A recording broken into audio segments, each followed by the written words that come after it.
Welcome to topic 12. We've already looked at pop and ow, and now we're going to look at some special segments and circles. So what I look at is here's some chords. Now it says if two chords in a circle are congruent, then the central angles will also be congruent. And what that means is if I connected these,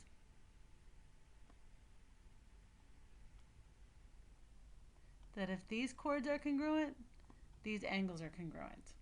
Now, if two central angles are congruent, then the intercepted arcs are also congruent. Now, by the law of syllogism, because I can always cross out the middleman, if you remember right from way back when, in Unit 1, I can cross out the middleman, and I'm left with if two chords in a circle are congruent, then the intercepted arcs are congruent. So that tells me that this arc is also congruent to this one. So let's go ahead and look down here. I know that since these two chords are marked congruent, that's what those little hash mark means, that they have to be the same. So x is 65. Now number 2, central angles pop out to arcs. And this arc is also 40 because of the congruent hash marks. Now, in an entire circle, there are 360 degrees. So if I take away 240, 40, and 40, I end up getting 40. So x in this case happens to also be 40 degrees. So if I move on to the next example, I'm always looking for what's congruent. So since these two are congruent, this is 115, this is also 115. So I'm going to add these up or take them away from 360.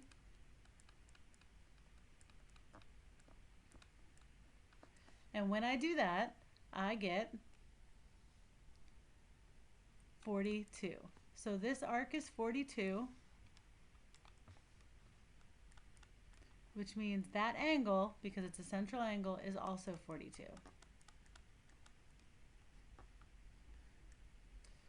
Now, congruent arcs mean that they're going to be the same.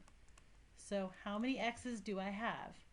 I have 3 x's plus 84 equals 180.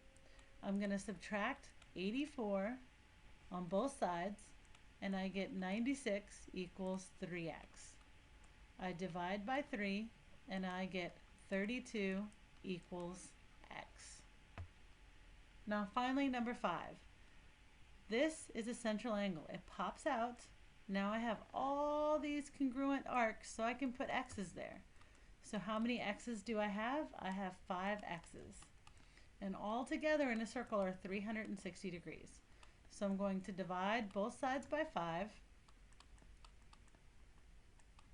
And I get x equals 72. So next, let's look at 2 other properties. Congruent chords in a circle are equidistant. That means if AB is the same as DC, then I know that EP is congruent to FP.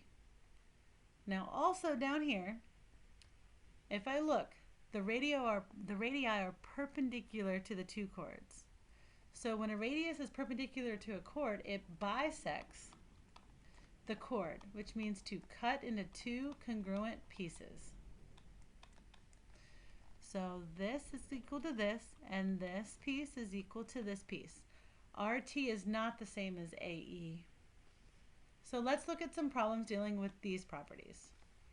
Number 1, it told me, and I'm going to probably highlight it so I can see what's going on here, AB, from A to B is 12. Then it asks me, and it says, what is DC? Well, DC is this entire segment. Well, I know that since they're the same distance away, that those segments have to be equal. So it's 12. Now, EC right here is congruent to this one. So it happens to be 6.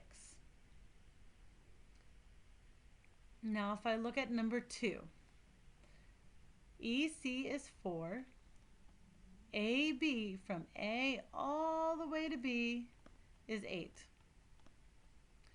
and FG is 3.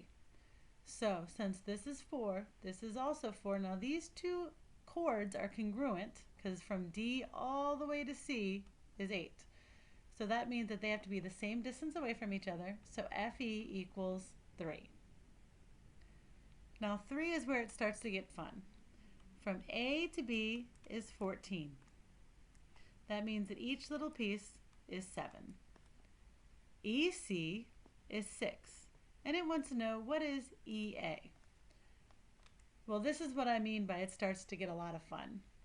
They like to throw shapes inside triangles, or inside, they like to show triangles inside many different shapes.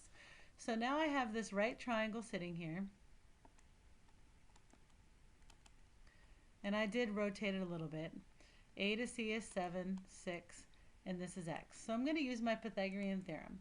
I need to know which one is my C, which one is across my hypotenuse, across from the right angle, equals 7 squared plus 6 squared, which is 49 plus 36 is equal to X squared. When I do that, I get X squared is equal to 85. I take the square root of both sides, and X equals the square root of 85, which is about 9.2. So let's go ahead and look at the last two problems. If I look at 4, AE is 24. EC is 14. And then it says, how big is AC? And I can see that right triangle sitting right there.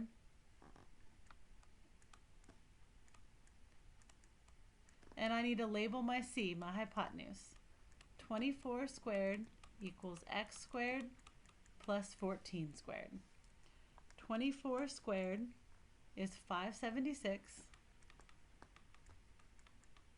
14 squared is 196. I'm going to subtract 196 on both sides, and I get 380. So I take the square root of both sides, and AC is the square root of 380, which happens to be about 19.5.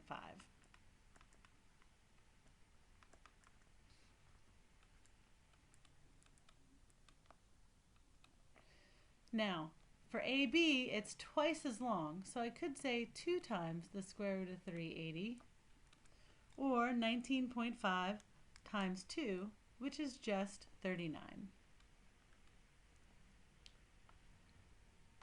Now, number 5, it says CB is 15. DF, the whole thing, how big is it? Now, because there's a little circle, my radii all have to be the same, so I know they're equidistant. So if this is 15, this is 15, this is 15, and the whole thing is 30. So we have one last problem.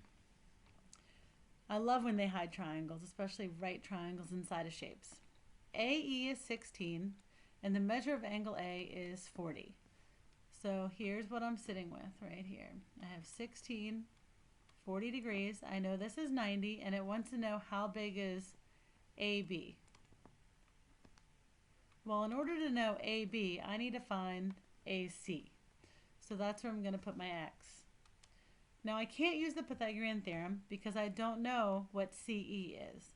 So if I pick this angle and I label my opposite, my hypotenuse, and my adjacent, cross out my O, I know I'm going to be using Ka from SOHCAHTOA.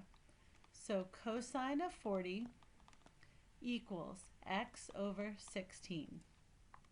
Since that 16 is in the bottom and the X is on top, I know I'm going to multiply, and I'm going to get 16 times cosine of 40. Make sure I'm in degree mode, which is 12.3. 12.3. Now I'm not done. Only AC is 12.3. CB is also 12.3. So when I add those together, I get 24.6 for the entire segment.